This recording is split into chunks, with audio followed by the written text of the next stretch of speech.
Bonjour og velkommen til film Intouchable.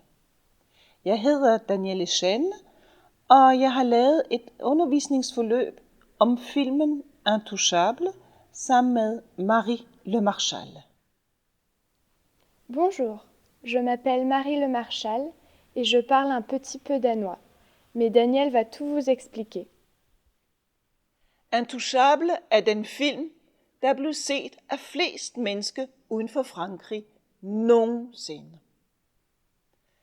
Rigtig mange mennesker kender nu historien om Driss og Philippe.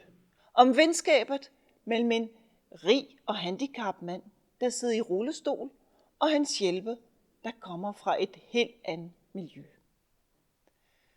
Forløbet varer ca. 10-12 lektioner. Eleverne skal lære at præsentere personerne i filmen, de skal lære at give et resumé af filmen, og de skal arbejde med kontraster og symboler i filmen.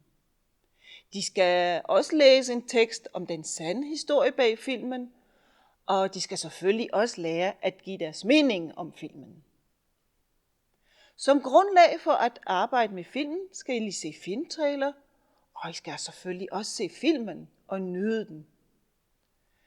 Som afslutning på forløbet skal eleverne lave en PowerPoint-præsentation, hvor de samler og viser alt, hvad de har lært.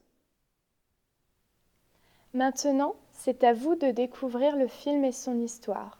Bon travail!